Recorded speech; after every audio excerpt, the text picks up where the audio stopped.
Yo, what's happening, people? Yo, what's happening, people? Just so Chris, the thing delay. But yeah, what's happening, people? It's your boy Michael, and welcome to our weekly European show to round up UCL. I got my fellow co-hosts with me today, Nick and Eric. What's up, guys?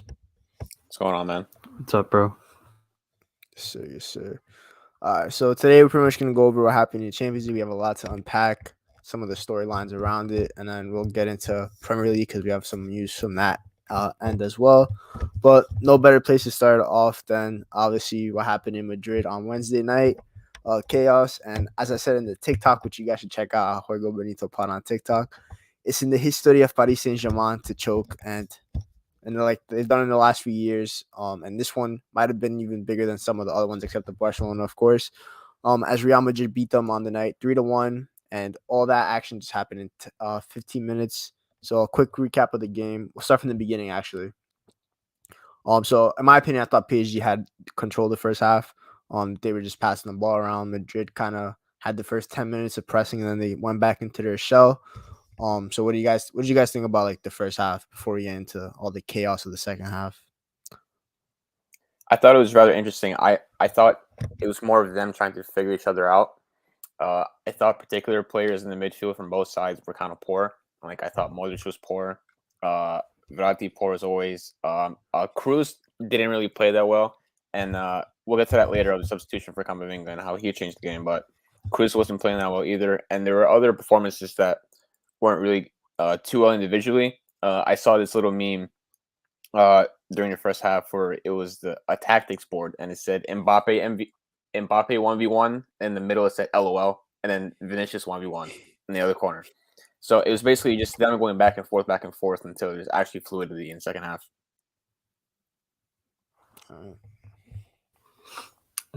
Yeah, I thought that at least Madrid played better than they did in the whole of the first leg in the first half of this game, and I thought that they were going to score at least in the first half. That obviously that didn't happen, but I thought that they looked the stronger side from the get go, even though, like Eric said, it was kind of poor.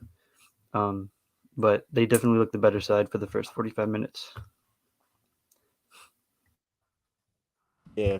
Oh yeah. I sentimental thing. I don't think Verratti was shit in the first. I thought he was decent, but the only good player in that first half was Mbappe, really, and he was the one that scored the goal. A beautiful pass by Neymar. You know, Mbappe did have like 95 yards of acres of space to run into, but still a good pass. And then Mbappe, in his traditional little fake shot near post finish that he's managed to do every single time.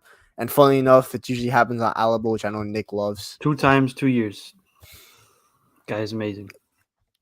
But yeah, and then I thought Courtois could have done a little better for the goal, but still good finish by Mbappe. He also had an offside goal as well. I think that Nuno Mendes was offside for, if I remember correctly. Yeah, That was it a was really him. good finish. Yeah, that was a really good finish as well.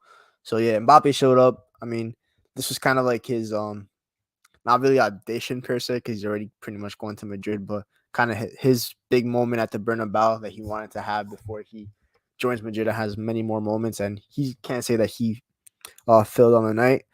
But yeah, the first half was kind of boring. It was just, like I said, mostly PSG. So let's move into the second half. And instead of recapping it, we're going to just talk about certain players. So obviously, no better place to start with than the hat trick hero, King Benzema, Benzizu, as I like to call him. Yeah, just a hat trick. Obviously, the first goal wasn't really more him. It was more Donnarumma being pouring the ball. And everyone here has said how that's his biggest weakness as a goalkeeper. Obviously, the guy is a phenomenal shot stopper, and he's still young, but that can be fixed. But yeah, Eric, were you about to say something? No. Oh, okay, because I saw you on mute. But yeah, that was a. Well, I have a question for that first goal. Did you guys think it was a foul or not? Because that's like the big debate No. around that first goal. No, absolutely not. No, nope. All right. So yeah, Did you think it was a foul? no. That's just good pressing. I mean, I saw that. I kind of saw after like when you like really slow it down, like Benzema didn't get as much as the ball, but I just thought Donnarumma was weak on it, and he kind of created the mess himself. And getting a foul is kind of easy cop out in that kind of moment. So you die by decision. Obviously, the PSG board did not agree, and we'll get into what happened after the match later. But yeah, I thought what's it called? So that wasn't a foul. And the second goal, Benzema obviously good finish, but I'll let Eric talk about who made that second goal because, as his Avi says, that is who the person was.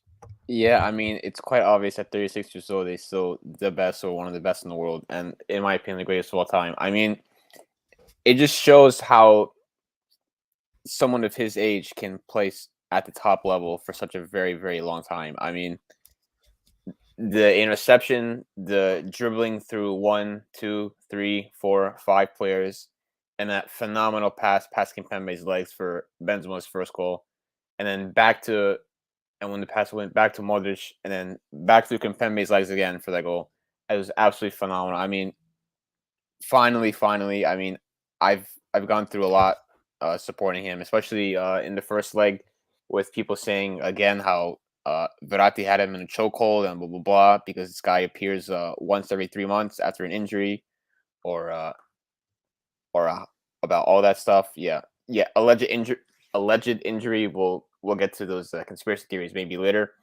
but yeah, it just shows that he's never gone away. He's always been the best, and yeah, that's pretty much all I have to say about that. I was very excited as we all watched the game via Discord, but yeah, it's almost something I expect nowadays. So sometimes I'm not too surprised. There was one thing. There was one tweet I saw after the game that Modric deserves to be at the table with Xavi and Iniesta, and I thought that was pretty funny because Yeah, we'll get to that later. We'll get to that Alright. later. It's a I big just thought that was storyline a for it. funny thing, just to add Yeah. on to Eric's thing really quick. But Modric is automatic, and Benzema, I have some gripes about him because there's some things that he's done that I'm still, they're still out there. But Donnarumma was poor. Marquinhos, the hell, dude. What Not a was good day that? for the Sox. That was horrible. Not a good day for the Sox. Not a good day for the Sox. No, but there was one thing. Who did Modric put the moves on The to whole team. almost score the goal? No, the one. Oh, where he that got was two big Verratti. shots. That was Verratti. Yeah, Verratti. Like Eric said, there were people that said Verratti had him in a chokehold. I never felt that way. Like I I could disagree say with that. that too. Yeah, like I I read could Verratti say highly, but Verratti. I never. Yeah, No. I could say Verratti had a better first half. Okay, but to say that he had Modric in a chokehold is wrong. I don't agree with that at all. I would like Yeah, to read his stats Go real ahead. quick, if I may. By Yeah, the numbers, because I'm quite the big numbers guy, especially when it comes to my idol. 100% take on success, 88% pass accuracy, 69 passes, nice. 12 passes into the final third, 7 duels won, 6 passes into the opposition box, 4 times possession won, 4 tackles made, 3 take-ons completed, 3 crosses, 2 shots, 2 clearances, 1 through ball, 1 assist. I mean, it's pretty good, I mean, Pretty good. it's not bad. Pretty good. And some Yeah, nice I kinda wish tackles on he Messi too. That was. Yeah. We'll I'd get say there. again? Well, yeah. The tackle on Messi. Oh Yeah, yeah, it was a dude. nice tackle. Yeah, you definitely heard my yelling. Yeah, I did. But yeah. So yeah, that second goal was pretty much all Luka. Vinicius had a little part with like the little lofted pass to Modric before Back to like the Modric, pre-assist. So that was good as well. I thought Vinicius his game was controversial on Twitter. There were a lot of people who said that he was ass. No, he wasn't. I disagree. I thought the first half I thought he was their best attacker because like the ball was going through him and he had Yeah. like 5 dribbles completed and he had Hakimi in a chokehold. Second half, I mean obviously Benzema was still the headlines, but I thought Vinicius was a decent outlet. He did give the ball away a couple times, but I mean it's just him and Benzema up top. When your right winger actually contributes absolutely nothing to the match. Oh my god. Marco Asensio. Someone said that on Twitter, like, oh, Bokassa can start for Real Madrid. I'm like, yeah, every right winger in the world can start for Real Madrid. It's not hard. The limit is not, the standard is not that high right now for right winger. Atletico could start for Madrid. Yeah, exactly. I was gonna say Daniel James, but I'm not gonna disrespect Asensio like that. I'm not gonna go that far. But yeah, I mean, like Vinicius has become so good to the point where like he doesn't need to have a goal and assist anymore, because usually it was like, oh, he had a few dribbles, but yeah, he's not good at finishing, he's not good at passing. But now that he's almost elite at those things, he can have a game like Dembele where he can just have dribbles and like key passes and chances created. and not really have a GA and still contribute massive to the game. So It's almost like it's Neymar in that kind of sense. yeah, he's really going to the Yeah, upper echelon. I feel, and he's done it so quick because a year and a half ago, 2 years ago, he was looking like Rodrigo. So not even a year and a half ago, like 12 months ago, man. yeah, quite recent. Benzema yeah, I hated don't him know. 12 months ago. Yeah, Yeah, pretty much. I don't know. Maybe it's like all Ancelotti. Maybe it's like a confidence boost. I don't know. I don't think it's all Ancelotti because I don't think a coach can improve you that much in GA. I just like and I I don't think it's think just something. Ancelotti's that like Think man to man person to do that. I think it's just something mentally, and then something just clicked. Yeah, From there, he's starting to fly. that's an So yeah, athlete. I also think that people say like he had to ask him. I feel like him continuing the attacking kind of pinned Hakimi back, and then Hakimi couldn't push forward as much, which obviously limits PSG's attack. And when he did go forward, he was poor anyway. But yeah, so yeah, that was the second goal, and then right away the third goal. This is where I'm gonna really going on PSG because this is where like that third goal symbolized that club as a whole in the last decade, ever since they became this superpower in terms of like money and stuff like that, and these world class players. The fact that you just conceded 2 goals and you concede right off kickoff like it's FIFA is kind of embarrassing. Um, I think it was Verratti that made the pass, that made the Yep, first bad pass. it was. Obviously I rate Verratti highly, but when you're supposed to be the only good midfielder in that team, really, you're supposed to be the calming presence, and obviously you were not that calming presence on that day. And then I think it was Vinicius who made the run on Marquinhos, and Marquinhos, I don't know what was going through his brain, and he just literally passed it right into Benzema's feet, and Benzema with a nice side-footed finish. Obviously, Donnarumma couldn't have done anything because that goal happened so fast that he was never going to be able to position his feet correctly. So yeah, that goal just sums it up for me in terms of PSG's collapse. So we talked about Modric. I'll let you guys go first about Benzema before I go on my little praise monologue about him. Yeah, I guess I'll go first. I mean, obviously he has a very good UCL legacy, but as of recent, this is the first time like he's really had his own moment. Like he's had his how do I compare it? Like a Ronaldo against Wolfsburg moment, or like whatever, or blah blah blah. Like he's finally had this moment. I feel like he's always been like overshadowed by Ronaldo and like his tap-ins and penalties to cover up for moments in UCL. But I feel like this is Benzema's first, and I'm really happy for him. And I feel like he really really deserves it. And it's almost one of the first times where like he finally put the team on his back and got them through a struggle. So it's good for him. I agree with that. This was like his moment, like you said, and I'm looking for it. Here we go. So this is from the Madrid Zone on Twitter. Madrid. It was the 200th match. This Madrid against PSG was the 200th match for Madrid after Ronaldo left, and since then, no, that has nothing to do. Okay, Madrid Zone, you're not helping me out. But this tweet says, in 17-18, Benzema scored 8% of Madrid's goals. This season, he scored 36%. So he's obviously stepped up. It took 2 years, 3 years, I can't remember exactly, since Ronaldo left to do so, and he's finally doing it with a good supporting cast of Vinicius and the ageless Modric. Not the right side. Carvajal and Asensio aren't doing anything at all. But the only other thing I'm going to say, I'm happy for Benzema. He's doing great. Whatever. Amazing night. But like with Courtois, if the first thing you're going to talk about is Lewandowski's hat trick the day before, then you're taking it completely away from Benzema. And why? No reason to talk about Lewandowski. It's Benzema's day. He scored against, a better team, scored a hat trick against a better team without a penalty.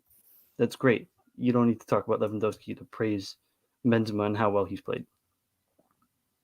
Yeah, it's very weird. It's kind of like saying, "Oh, hey, Lewa, nice goal," but remember when Pele scored 15 against my uncle in 1950 in New Jersey? Haha, hold that. Literally. Yeah, Like, come on. it's very strange. I don't know, rent free, really. Literally, yeah. Like, but Lewandowski even lost the Yeah. Ballon d'Or. What do you? Yeah. It's not like he won it over Benzema. And as you said, you're in a way taking the moment away from Benzema. Yeah, You're right. Yeah. like you praise him however you want, but there's no need to bring down another player's performance and the moment of Benzema in order to do so. It doesn't make sense to me. Yeah, Courtois not a good hater, man. He needs to go to the school of hating to know when to actually do your hating. Like you got to pick Yeah. your moments. That's not the moment. Like obviously, I yelled like the Benzema level when he actually scored the goal, not after the match. 'Cause after the match, I don't really care about what level did the day before because it's Benzema's night. So I'm going to Benzema's night. Obviously, I did like I did the TikTok and I spoke most on Benzema. So obviously, in this like little trio that we have, I'm more of the Benzema guy over the other two. I know everyone here rates him, but I'm the one that does the most prop for him. Real Madrid. So, like Eric said, every great in football has that one magical night in UCL, especially like the UCL greats. Obviously, even R9, who never won the UCL, has had his UCL nights, like the hat trick at Old Trafford and stuff like that. So it's like kind of like it's like a torch thing. Like you just need to have that one moment. And obviously Benzema has like the 4 UCL, so you think that one of those games would have his moment, and he's even scored a goal in the UCL final. But obviously it's kind of hard to have your moment when the best player in Champions League history was your teammate, and then you sacrifice for him. Obviously we could list Ronaldo's UCL moments, and like it'll take us an hour. But Benzema, he's been good in UCL. I think he has 80 goals now. 79 of them are non-penalty goals. The other one, there was one a penalty. So the guy that put the stat on Twitter was false. He did score a penalty against Sheriff this year, but the rest are non-penalty goals. But obviously today, that day was the moment, the hat trick. Madrid needed their best player to step up, their forward, their talisman, and he did. And that showed that if he needed to, like in those past years where Real Madrid won those UCLs, if Ronaldo wasn't there, I think Benzema kind of showed against PSG that if they did need him for real, that he would have stepped up. And even last year against like when they lost to Chelsea, I think Benzema scored in the first leg, right? If I Yep. remember correctly. Yeah, he So scored the like volley over Mendy's head. yeah, against Man City when they got eliminated the year before, he scored at the Etihad to give Madrid some hope. So he gets his even when Madrid get eliminated. So he's a big game player. And this discussion with today, first of all, I'm with like I don't know if you guys seen the Michael Richards clip from the post match Yeah, I have, where unfortunately. he said that Benzema can now be in the discussion with like a Harry Kane and Lewandowski over the last 6 months. Let me tell you about this. He's I been rate better Harry than Kane like he's been better than Harry Kane at least. I rate Harry Kane. I think he's the best striker in the Premier League, and obviously he's gonna end up a top 5 striker in Premier League history. He's gonna have the stats to bring it up. But I feel like was this GA thing. I feel like 15 years ago, like when Rooney and Ronaldo were together, I feel like Twitter would have hated Rooney because he's GA. He sacrificed for Ronaldo, obviously, which you do. It's part of winning. You have to make sacrifices, and they won. And then Benzema had to do the same thing. I think my boy Elias he did like a TikTok on like comparing Rooney to Benzema and how similar they are. And once like your Ronaldo leaves, those guys stepped up, and Benzema won Real Madrid a title 2 years ago when I think Sergio Ramos was the second highest goal scorer, if I remember correctly, in that title year because he was a penalty taker. Vinicius wasn't getting his goals. Rodrigo wasn't getting his goals yet. Asensio, I think he was coming back from ACL. That guy was cooked at that time. Still cooked now, but he was even more cooked back then. I think Lucas Vazquez was playing attack. Hazard was doing absolutely nothing. So he gets his. I mean, Harry Kane's a good striker, but to say that it's only been 6 months since Benzema has joined the top striker discussion, I think is blasphemous. Obviously, no one was calling him a top striker during the Ronaldo years. He was in the discussion, but obviously he was never on like the level of Suarez, that type of stuff. But hey, like we do with the Modric. Sometimes some players get their dues later on in their career. Like Modric started getting his dues more recently. I think Eric can attest to that as well. Yeah. I mean, So he started his career late, so yeah, and I know, and Benzema is having his peak like in terms of stats now instead before then he wasn't having his peak because everyone was just focusing on goals and no one was focusing on what he had to do because it's not easy sacrificing for Ronaldo because that guy like obviously he does all the goals but he does not track back anything. He'll barely link up play. He just about him and what he did was winning stuff. So Benzema had to do all the dirty work and he was doing that really well. Obviously I'm not gonna say that he was like an elite striker during those years because his finishing was poor. I think it was like 1 year where he put up like 5 goals in the season. no matter like even if Ronaldo's your teammate, you should be doing better than that. But still, I mean, like the guy's an all-time great. In our generation, he's probably in the top 3 strikers. It's him, Suarez, and Lewa. Where you want to put them in your order, that's up to you. I don't know. I think he's higher than Suarez now because Suarez UCL legacy is absolutely shit. It doesn't exist. Yeah, he has nothing. Yo, my score can stop calling me. So yeah, but Benzema, I'm happy he got his day. We'll see what happens in the next round if he can continue this. I don't think they'll go far because I think while Madrid like won it, I still think PSG were the better team over 2 legs. I don't know how you guys feel about that, but because I think Madrid I think that whole spell was like what 10 minutes. Yeah, it was 20 That minutes. whole capitulation, and then you saw after the goals, you saw like PSG were just like diving into challenges. Their heads were lost. So yeah, but I know Eric said earlier about the sub, so let's talk about the sub. Because when me and Eric were discussing the game, I was like, Camavinga should have started that game. Cruz wasn't 100% to begin with. I think he's had a hamstring injury.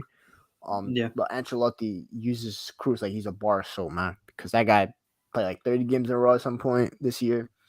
But Ancelotti, I know people, he's like kind of outdated in terms of like football because the guy's like an old man. But say what you want about him in Champions League, he actually does deliver. Fair enough. I mean, the guy's won like what 3 Champions League, I think, if I remember correctly. Yeah. 2 with Milan. Wait, One was Wait, who are you no talking Ancelotti. Ancelotti. He's won 2 with Milan. Yeah, nah, that guy's old, but like just in terms of legs, not age. But yeah, so Ancelotti made the right sub, and Camavinga just up the intensity. And one thing I'll say when you play against PSG, if you're intense and like you really up your intensity, you could beat them because they're not an intense team at all. You just look at, I think Mbappe is probably like the only intense player they have. In terms of like attacking, defensively, nothing. So that midfield, once Camavinga came on, they dominated the midfield with Camavinga, Modric, and Valverde. Camavinga and Valverde produced the main intensity. Obviously, Modric is also intense, as you saw the tackle against Messi, and the way he won the ball back and ran up the whole pitch. So he's way more intense than Cruz, even though he's like 4 years older. It's just that warrior in Modric because the guy's a warrior, so he'll never lose that intensity. So yeah, I know Eric, if you want to talk about the sub, like your thoughts on it. Oh yeah, for Cruz, yeah. I mean, you can tell like immediately. I think it was about 5 minutes later for the goal for Benzema, and like when he came on, I mean, I don't have the stats on me, and they probably don't compliment him as much, but from the eye test, you can immediately tell like the intensity was different from his side. I mean, it was just running back and forth. It was putting a foot in. It was pressing. It was getting on top of someone, putting an elbow. You can just immediately tell. I thought that stuff was fantastic. 4 minutes after Camavinga came on, Benzema scored. Yeah, and I feel like he definitely had to play. He definitely had to play to the morale of the midfield there. Yeah, so big up Camavinga. I think he's what like 19 now, 20, 19, somewhere 19. So I think it's a big moment for him to come on against PSG in the round of 16, and he dominated. But then again, the guy dominated PSG in his debut at 16. So yep, I remember that. He's got something against PSG. Fair enough to that. But yeah, Madrid through. We haven't really talked about the PSG players, so we'll talk about some and kind of wrap it up with the post match. We'll start with Neymar. So yesterday, Romain Molina, everyone's favorite journalist at these days, man. came out and said that PSG, the head of the Sikh, or whatever, the Kayafi guy, and Nazar and Leonardo said that they are ready to get rid of Neymar. Obviously, I put yesterday's come to OT. I'm gonna tell you something, yo. These United fans, I'm going to rant about them. This guy saying no to Neymar, like we don't employ Bruno Fernandes as our number 10 man. Like, come on, man. Like, please say no to Neymar. Relax, man. But yeah, so Neymar, might be available come summer. I don't know what he's gonna do. I don't know. I feel like Neymar has lost that desire to play club football. Obviously, he still has an international desire because he wants to win something for Brazil to solidify his legacy. But I feel like club level, I feel like he's just lost it. I don't know, Nick, if you want to answer that, like that question I just threw out there. I sort of agree with it. I think he's definitely at least lost it for PSG, and like that failed move for Barcelona kind of broke him. Because as we know, he wanted to go back. We figured that out a while ago, and then it just kind of fell off. I mean, he hasn't. The last time he scored a UCL goal, like I know GA whatever, but like not scoring a UCL goal for PSG, especially with they brought back his best friend. Not scoring a UCL goal since December 2020. That's kind of bad. Like it's just weird. He's passing the ball, he's doing fine, creating chances, everything. It was just a little alarming. You know what I mean? Like it's not anything too serious, but it was just a weird stat to see, especially for a player of Neymar's caliber. Um, but yeah, I think since the failed move to Barcelona, I think he's just lost whatever he had left to give for PSG. Eric. Oh yeah, I completely agree. I mean, I I thought it was a good thing that when he sent the news, I actually agreed. I mean, because if I was a PSG fan, I mean, we all know how the PSG ultras feel about all these like really expensive players, including Mbappe, like with their fans and saying like how money doesn't buy everything, and I feel like those are the fans that are like true to the club instead of all these like plastics and like all these hype followers of PSG. I feel like they truly understand like what it really means to play for the club because I mean it is a nothing club. I mean it is a club that isn't the biggest in France at all. But yeah, I feel like if I was a PSG fan, I don't know about you guys, but if you were a PSG fan, I feel like you would want him out as well because I feel like after seeing the documentary and all that stuff, I mean, Mhm. it's Yep. kind of obvious in a way that it is just a lifestyle. It is going to the Batman premiere. It is looking the best. It is going to the Met Gala and hooking like all of your friends and looking at Skepta and Pogba and all these people. Like it is a spotlight. So and then when you include that with not performing, I mean, I know the assist was great, but it isn't what won you the game.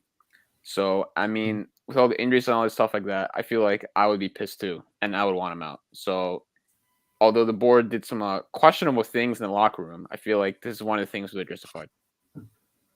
Yep. I'm gonna defend Neymar a little bit. I mean, I think when I watch the documentary, I feel like because the guy has had so much pressure on him since he was a teenager because he was to face of Brazil from like 17 for Santos, and obviously part of it is for him to blame because he wanted out of Barcelona, which I never blamed him for because he wanted to be that guy and he was never going to be that guy at Barcelona. Because I know people say Messi was willing to pass the torch onto him, but no matter what, as long as Lionel Messi played for Barcelona, he was always going to be that guy in the fans' eyes. No matter if Messi told you, "Oh, it's Neymar's team," would have always been Messi's team, no matter what. Obviously, Neymar, he had the desire to be the best in the world, and I feel like when he started at PSG, I know I'm gonna bring up stats again. I think he had like 40 goal contributions, like 20 games, before he got that injury, and I think in the spring, Mhm. before then the UCL not like after the Madrid game, so he was performing, and I don't know, maybe if he never got injured, they would have beat Madrid, in that UCL. But I think next year was the year that his injury really impacted them. But he wanted to compete, and then when you look at the documentary, that lockout, the COVID UCL, the one-legged ones in Portugal, that was like I know Neymar didn't score, but like the performance against Atalanta where he had like 17 dribbles completed like that, and you saw in the documentary he was zoned in that UCL, he was zoned in completely, and I think that loss to Bayern completely broke him because that was the moment that was supposed to be the moment. If they won that Champions League, that his legacy was completed because he did what he wanted, he did what he needed to for PSG, he won the UCL by himself, and I think that moment like completely broke them. I know last year they beat Bayern and exacted their revenge. They Quotation marks didn't. on that. They didn't, but then I feel like against Man City, they just did it. They didn't show up. Like, so you would think that after beating Bayern, you're focused, you're ready to beat Man City, but it's just I think at this point, I think Neymar's just broken as a player. I think he even when he says that he's like the 2022 Brazil World Cup is his last international tournament. That's his last dance for Brazil. Like I think the guy, I think he's just done with football. In my opinion, I just don't. I think the love of the football has left him, and you just kind of see it in his performances now.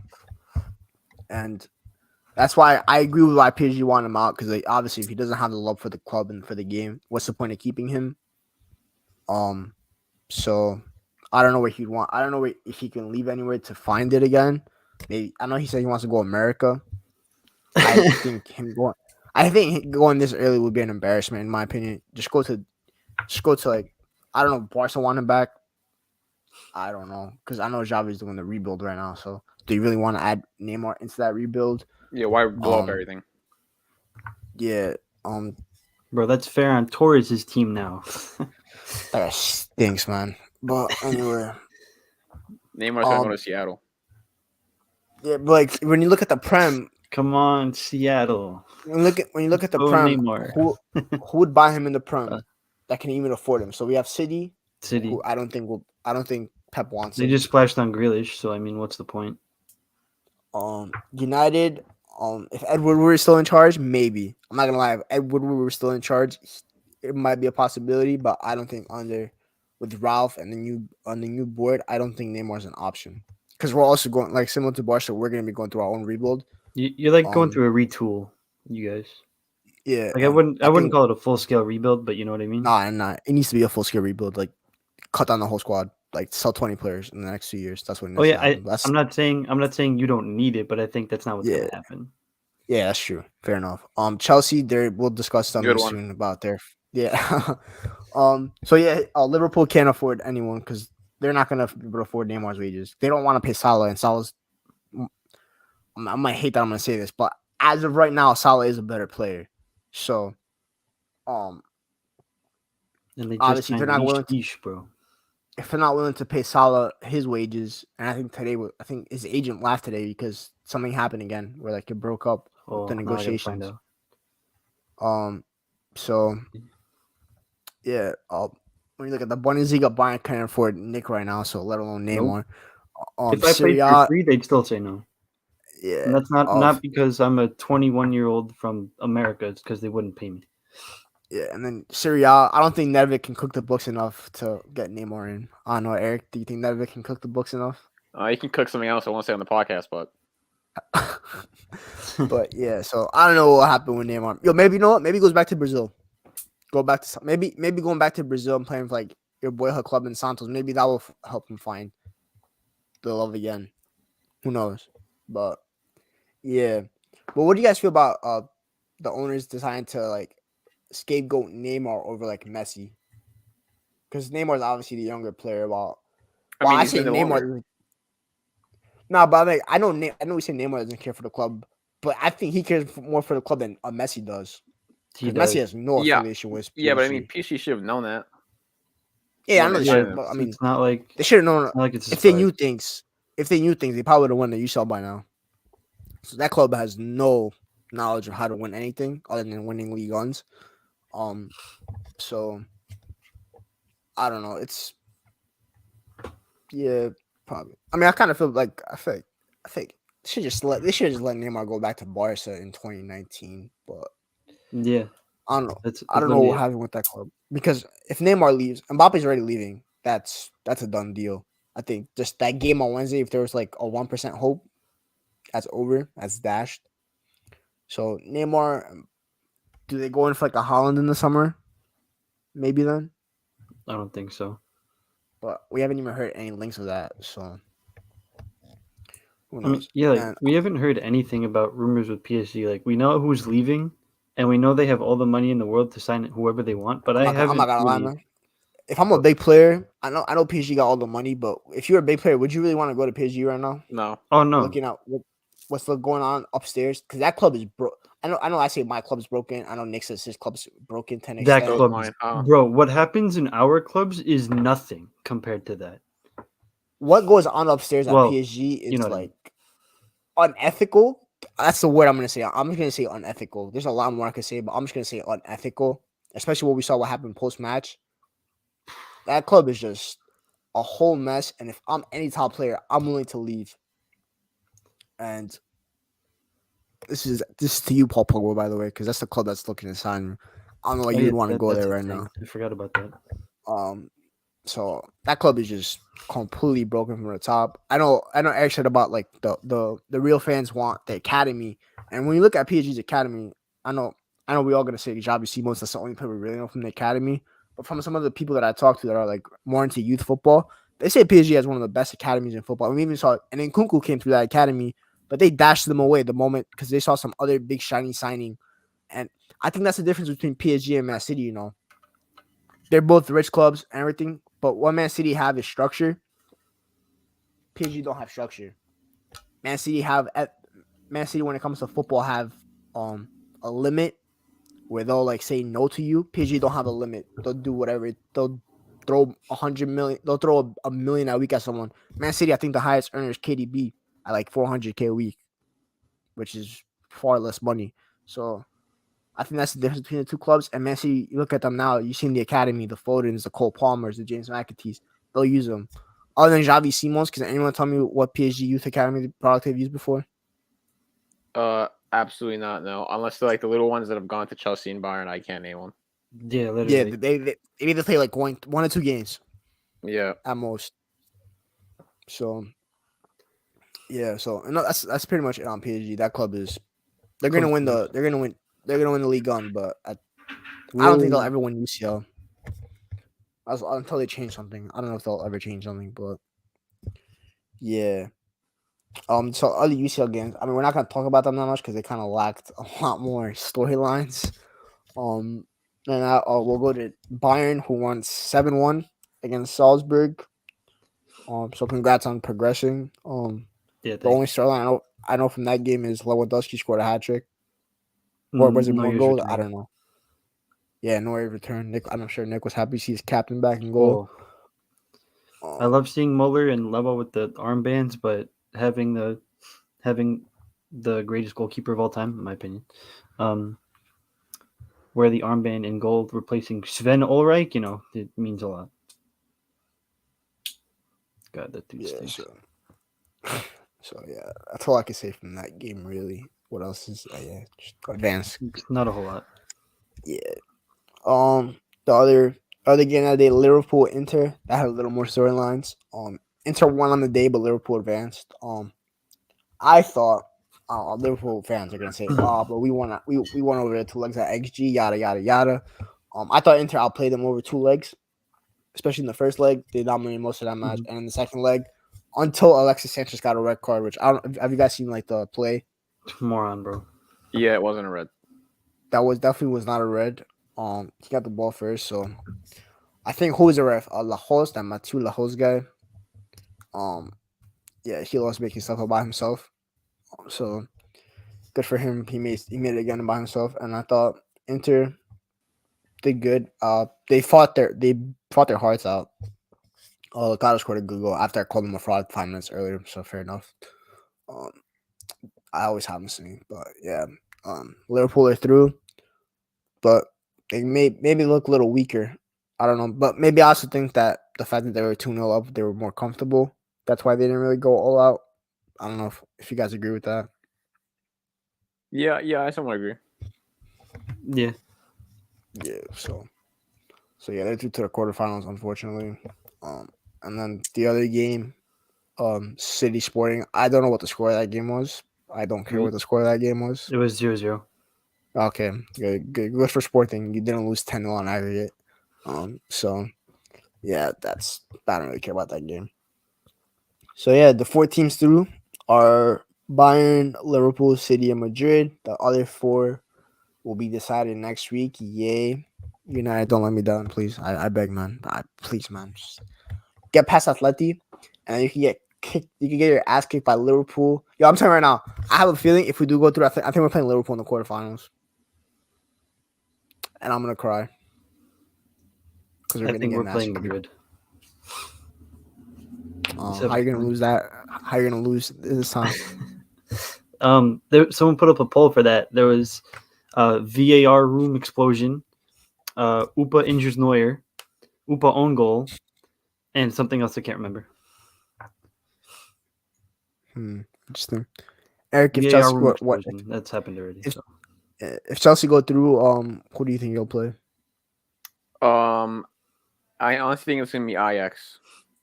Well, I mean, Mm. knowing that as of 5 minutes ago, Chelsea's bank accounts have been frozen according to at Latin Times.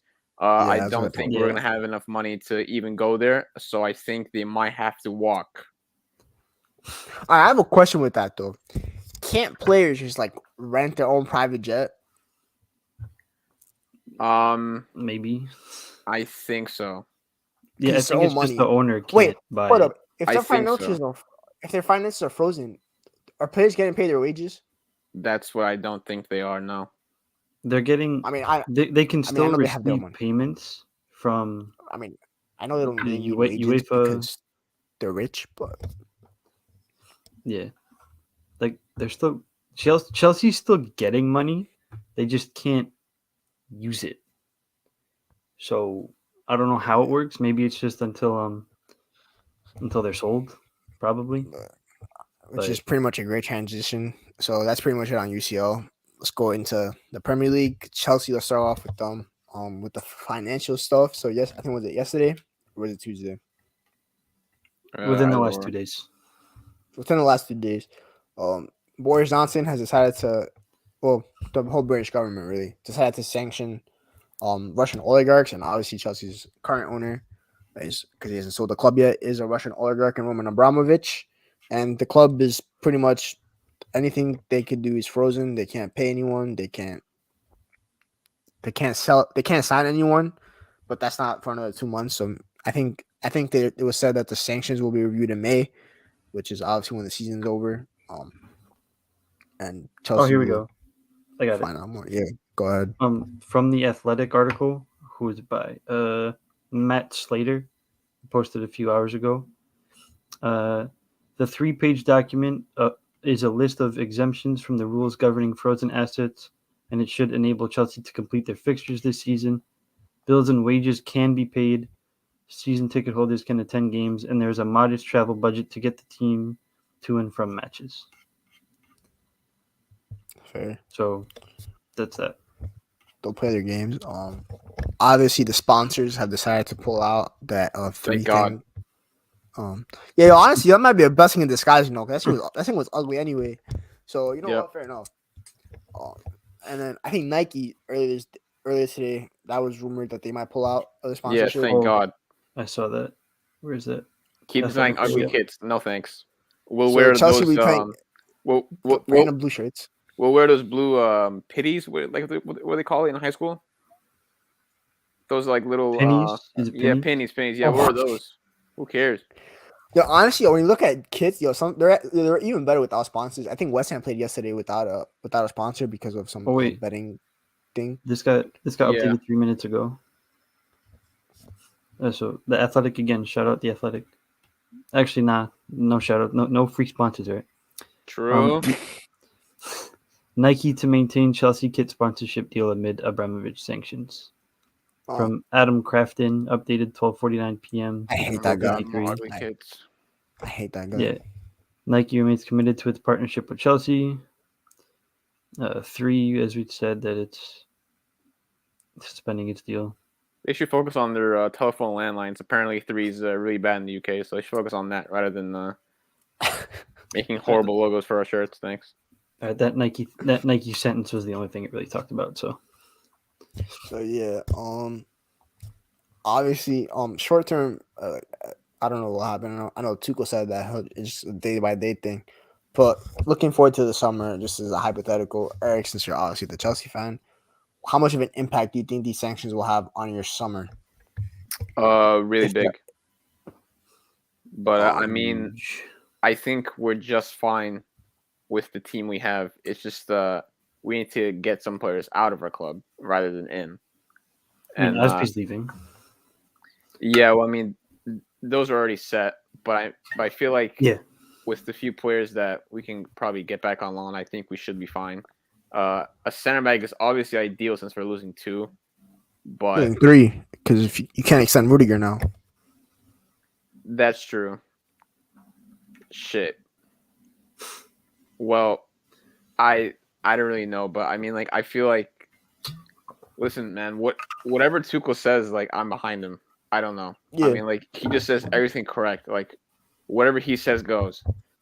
This guy put Ruben Loftus-Cheek at center back, and he played absolutely phenomenal in the FA Cup. He got an assist. He had like 3 tackles, one. It was ridiculous. I mean, I'll trust him if he tells like me to play fullback. Like I don't care. I mean, like everything is perfect. Like he really cares for the club. He said that even after all the sanctions, and if Roman leaves, and if blah blah blah, like he's still staying with the club. And he's like going anywhere. I mean, it's just phenomenal to read that someone is so true to our club. I don't know. Like I'm very sad about that. I don't know. Go on. I don't know what Leonardo told this guy. I don't know if he slapped him up. I don't know if like he put him through a table or something. But this guy must have did something really bad to Tuchel that he actually loves this absolute psychotic of a club called Chelsea. So I'm very surprised and more grateful that he's with us. So in Tuchel I trust. Yeah, for like 10 minutes yesterday, I had a hope, had an epiphany, a vision that maybe Tuchel would leave. Maybe Yeah, he'll come and then to us or Tuchel got the something. notification on his Apple Watch. It said no chance. Yeah, so that hurt. You know, what's into how we believe, so it's fine to have other options. But yeah, but regardless of that dream, obviously the Rudiger, that's someone I would like on a free, since it is likely that he leaves now unless the sanctions get reversed. Since Chelsea can't extend or sign anyone. In terms of sales, obviously the one big one that can make you some money is Lukaku, of whatever value he has these days. But I don't know, maybe Inter will help you out and buy him back. That'd be great. Who knows? So He wants you to can go raise some anyway. money. Yeah, so you can raise some money. Obviously, thankfully for you, Broja was not on a buyback clause to Southampton. It was a loan, so you get him back. Livramento, on the other hand, you obviously can't buy back because Yeah. that was a buyout. That was a buyback. So United get on that. What else? We have Gallagher's alone. Gallagher coming back on loan. Gallagher's alone. Yeah. Yeah. So Broya signed yeah, I a mean 5-year deal before he left. So the one good thing that you have is you have your academy, obviously, to help you out. So on a short term thing, What about obviously, Gilmore? yeah, he Yeah, comes him back as as well. well. So on the short term thing, you'll be fine. It's just like the effects of like the sale and stuff like that will be big because we don't know if any owner, any potential buyer will want to come buy Chelsea right now amid all these sanctions and stuff like that. And with Roman having his funds frozen and Chelsea still owing him that 1.5 billion, will he need to get that now? It's a whole big just issue. So obviously we'll keep discussing this as like developments happen. But as of right now, it doesn't look good for Chelsea. But on the pitch, it didn't matter because they beat Norwich yesterday. So 3-1. Yep. Mason Mount, Scored in the third minute. Mason Mount relegation stat pattern. Yep. Lo and Did behold, his did his thing, kiss the badge. yeah, he did his thing. Yeah, I'm glad he did that. I mean, it's for the fans. Like, obviously, he's not going to comment on everything, but he knows what's going on, and like he knows what that meant for the fans and for the club. So I'm glad he did that gesture. Speaking of sanctions, my boy Ralph Ragnick today said that Arsenal should also be sanctioned. Yep. And Everton, This right? guy is dry snitching. Yeah, good. He's throwing everyone under the bus. Yeah, yo, good. yo, Ralph, let me tell you something. If you know something about the Glazers, just throw it out there, man. Don't worry about your job. Just throw it out there, bro. Just throw it out there. He's back. Anything to get them out, that. bro. Anything to get them out, bro. If you know anything about the Glazers, just throw them under the bus. They'll fire you, and you'll get rehired when we get new owners, bro. So just dry snitch, bro. Don't worry about it. Just dry snitch, whatever it takes. But yeah, it's just obviously nothing will happen with Arsenal in terms of sanctions. Even if Ralph says something, I doubt Boris says anything. Chelsea were just a big target because of Roman. So and the English government already hated Roman Abramovich to begin with. So, yeah. One thing I didn't like was the Newcastle lady, the scary lady that frightens me to this day because that smile scares me. It gives nightmares to children. Amanda Stavely, I think her name is. She talked about something about morals, and I think Newcastle fans like Alan Shearer talk about Chelsea should be like fined. Some people said they should get relegated, which is just blasphemous.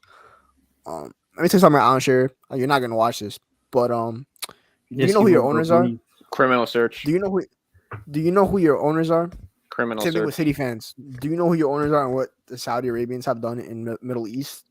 They're not no saints. So yeah, the moment something happens in England, obviously, not turning this into politics, we'll never do anything against the Middle East. Um, but yeah, so I think this whole morality thing is like it's just gotten lost in translation. Like, just like I know everyone said like don't bring morals into football, like politics and stuff like that. It's obviously in football now because of everything that's happened. But yeah, it's just I don't like it at all, and like just what's it called, the hypocritism of it. So yeah, what else happened in the Premier yesterday? Our countryman, Ted Lasso, aka Jesse Yeah. Marsh, got slapped up by Villa. Damn. So Yeah, like Callum shocker. A Chambers really good scoring, side. like I mean, they had one win like almost 2 months. Well, Yeah, good. so that happened. Coutinho is Wolves beat, always phenomenal. Wolves beat Four out of Watford play. 4-0. Everyone can score against Watford against Man except Man United apparently, so that's good. Yeah, thank you Ronaldo. Thank you Bruno. Cheers, man. Newcastle, who are who already escaped relegation. They're safe. I think they're safe already. Me too. Man like Bruno G scored one of the goals of the season.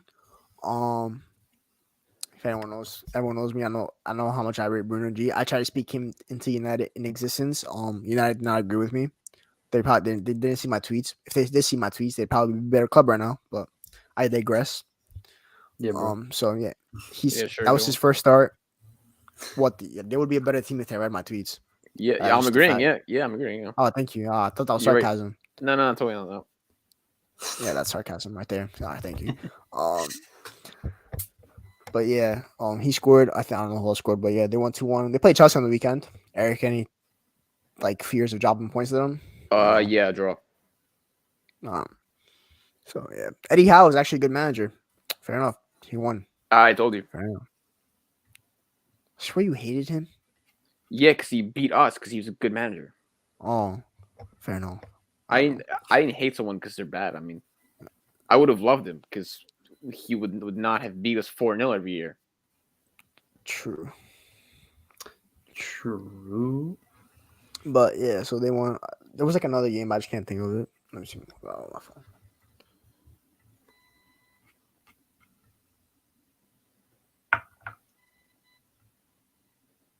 Oh no, that was it. Oh, and then Europa League happened yesterday. I'm not gonna lie. I watched the Atlanta Leverkusen game. The game was amazing. It's just back and forth attacking, which you kind of expect from a Bundesliga team, and Atalanta, who are pretty much the most attacking team in Serie A and the most open team in Serie A. So that was fun. They won 3-2. Malinowski went brazy. Him and Murillo just linked up. And yeah, so that was good. Sevilla beat West Ham 1-0. So good for Sevilla. Let's get Marshall a trophy, please. Thank you. I appreciate it. Because he ain't winning one at our club, so I might as well let him win at another club. So yeah, West Ham. I didn't even clock that they play with no sponsor because of the betting rules in Spain. Yeah, you're not allowed to have betting sponsors, so Yeah. that was cool. wait, who do West Ham have? Sevilla. No, the sponsor. Oh, I don't know. I think Betway or something. Something like that. Some English sponsor. But yeah. Barcelona drew 0-0 with Galatasaray. I was surprised by that. That's their first game in 20 games without scoring a goal. I expected more from Xavi, but you know what? He didn't start his best attackers. That's why. Right, guys? Yeah, Yeah, he bro. underestimated the power of Galatasaray. Yeah, he inside the belly. Also, their goalkeeper, who's actually a Barcelona, was man of the match. So, yikes. Inaki Payne now. So, Yeah, Oh, he yeah. under- hold that. he Yeah, great underestimated the power of 12th in the Super League, Galatasaray. You know what? That's beautiful to hear. That's not the worst thing because United, when they lost to Istanbul Başakşehir, whatever, They were like how you 16th, pronounce yeah. it, they were like 16th. So, yeah. Relegation. Nice one, guys. But, yeah. So, that was one. What else? Rangers beat Red Star. I'm sure Eric's glad to hear that. Yeah, in Serbia. Good job, Rangers. No, I was in Scotland. I'm pretty sure it was in Serbia. It was in Scotland. Never mind. Yeah, Glasgow. Scotland. Do it again in 2 Still weeks. 3. Yeah, it's 3-0, so it's good cushion. But I got beat Monaco 2-0. Not happy about that. Too much money. Gotta do better. Ben Yedder stinker. Yeah, it's not FIFA these days.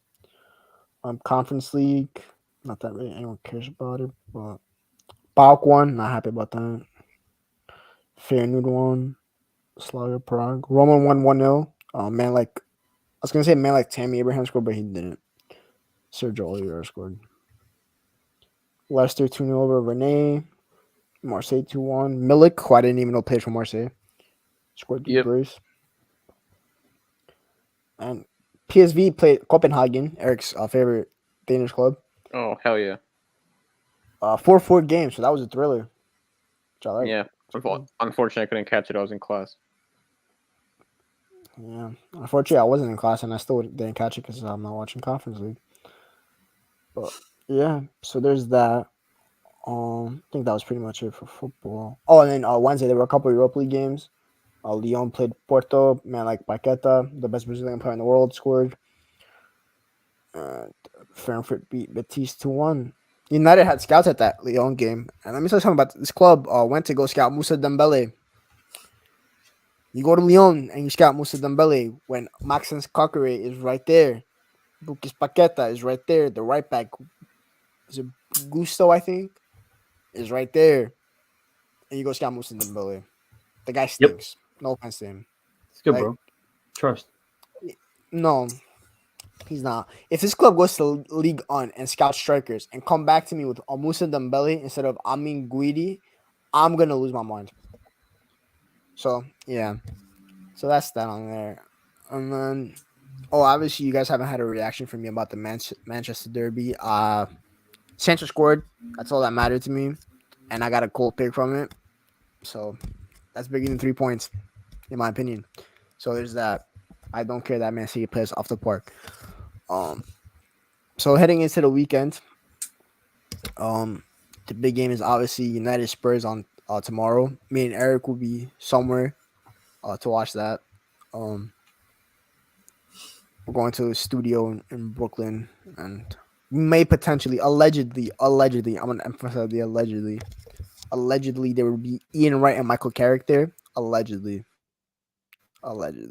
but that would be fun. And Eric, we get to host the Premier League trophy, bro. That's the closest I'm gonna get to it. We're never seeing it again, so. Yeah, I've never seen it again. So it's close to I'll ever touch it. I haven't seen it in 10. I haven't seen it in 11 years. It's crazy. Yep. Wait, 11, 9 years. Whoops. Not 11. No, I can't do math. So yeah, hopefully we beat Spurs. Actually, do I want to win? I would hope so. Why top four's already gone? I'm on this 8th place finish, bro. Once a week football with Ten Hag. It's my vision is it's right, bro. It's clear vision. It's looking good. But obviously, I want to win. Obviously, because I don't know if this is like a rumor that Chelsea might get a points deduction. Enough. Well, I'm just saying that's a rumor. Yeah, no, it's just a rumor. Is it though? Yo, Boris Johnson, like he might. All right, dude. No, we're not doing this. I'm just saying. But anyway, no, win. But for real, win. What else? Is there any other big games? Nope. I don't think so. Brighton Liverpool. That's probably the best game of the weekend, to be honest. Actually, now Brighton stink right now. Oh, Brentford, Burnley. God. Arsenal, Leicester used to be a decent game. Nah, god damn, these games stink. When the hell do Real Madrid play again? Oh, Monday. So yeah, there's that. And UCL next week. Since the episode will be after the recording will be after the games. Let's get predictions real quick. Ajax Benfica. What y'all saying? Ajax. I'll leave the other game for last. Juventus Villarreal 1-1. Games in Turin. The end of my suffering. I'm not watching the game. I'm I'm gonna go. Juve. I'm gonna go Juve. Vlahovic is gonna score some stupid goal to get them through. Chelsea Lille, Chelsea. League. Chelsea. If you get to France. Good one. And then last but not least, Manchester United versus Atletico Madrid at Old Trafford. Atletico. 1-1. I It also better not be got Atletico. Atletico. I plead the fifth. Yeah, I plead the fifth. I'm not saying anything for that game. I just refuse to comment. But I just say one thing that United better not lose. Botox man, Ronaldo, who's back from his vacation to Portugal, that he took. You better score. Like you actually better score because you offer nothing. So the least you could do is get us through Champions League and then just get bounced out in the next round. That'd be great. Just just add a little funds because I'm not gonna say we're broke, but like I would like some extra funds for the summer. There's a rumor on Twitter that Pochettino's already signed for United. That better not be true either. That'd be hilarious. That would not be hilarious at all. It'd be hilarious for me. And That's me. great. Your humors stink. So fuck. Thanks, So I know. no. We know. Sorry. Daniel's got a flashback on FIFA. Good for him. Oh wow. Oh, Romano exclusive. Salah and his agent have no intention to accept current new contract bid from Liverpool. Talks have broken down since December. Oh no. Most priority is to stay, but not at current conditions. Let's see Liverpool's next move. Salah to PSG. Yeah, good one. Yo, no. Hilarious. Salah to Madrid should happen 2 years. But just run Well, I mean- 4-4-2. Vinicius left, Salah right, and Mbappe Benzema up top. And in the midfield, since Kroos and Modric are old, you just alternate. In the midfield, that's where you put Holland. They're not signing Holland. He's going to Barca. I'm telling you. Laporta's gonna cook. Atletico is back. Laporta's gonna cook the books like he's Pablo Nedved, and he's gonna cook something up. I'm telling you, it's gonna happen. Either that or he goes Man City. Oh, never mind. Oh, Salah's too old to go Madrid. No, just my bad. He's over 30. How old is he? I think he's 29, 30. Paris hasn't signed players that are over 30. Yeah. He'll sign him to contract extensions, but he won't sign them in the market. And it's rare he signs over 30-year-olds to contract extensions. It's literally recently that he does it. So yeah. So that's pretty much it. Pretty much covered everything. Next week, I'm gonna try to. I'm on break, so I'll try to have more videos, a couple of drafts. A main recap of the United game mostly. I'll try to have some United fans. The striker tier list video, which I have to find a guest for. For that, a lot of names on there. Will Lewandowski be on there? Wait, what? Because what's it? I'm doing a striker tier list video for United, like potential future strikers to sign. I mean, yeah, if you want to put him. Because nothing's really going on right now, so. Because Christian Falk said that United renewal talks. I mean, not that he'll ever come to United not because he's we're too good for him. Obviously, we're not. We're shit, but we're not gonna get Champions League, so he's obviously only gonna play for a Champions League club. So yeah, he'll just hang up the phone on us, which I wouldn't blame him for. But yeah, but that level it'll be level a couple other veterans, and the rest will be youngins. And yeah, what else do I have? So, we're meeting up Wednesday, so we might do a live show. We'll see. We gotta figure that out. And yeah, time to plug socials. Follow the pod, of course, on Twitter at Juego Pod with a capital J, capital P. Like and subscribe to the YouTube channel. Or like the video, subscribe to the YouTube channel, share it, all that. Follow us on TikTok. I just did the first TikTok on the Real Madrid PSG game. Yo, filming a TikTok is not easy, by the way. Can't you just cut it? I was messing up in the beginning. I wasn't even midway through it. I just kept messing up my words in the first 20 seconds. Oh, because I think you can just film the whole thing, just cut it, and just do cuts. Yeah. the video I actually ended up doing. I just did a 3-minute straight because I was like in a good groove. Yeah, I But, watched it. yeah, so yeah, follow us on there. I'll try to do. I gotta figure out how I'm gonna start editing the pod, like cutting up clips and posting them on TikTok, and then Nice, I'll very start good. I'll start duetting stuff as well. There's a lot of lineups and stuff like that I want to duet because some people have bad opinions on TikTok. Yo, football TikTok is Yeah, it's horrible. It's a- really it- bad. It's quite a place. It's accessible with like 14-year-olds. So that place Yeah. is worse than football Twitter. Like, not even joking. Oh, yeah, no that question. that place is terrible. But yeah, so that's our new platform. For like clips. So go follow us on there. Follow me on Twitter. No, there it is. Yeah, there you go. At Michael_Griggs26. Follow the United Journal. I haven't done my De Gea article yet because I was busy with school, so I'm gonna do that. And I'm doing an article on one of the youth players, Baby Pogba, Kubi Mino. So be on the lookout for that. And anything else? Nope, that's pretty much it.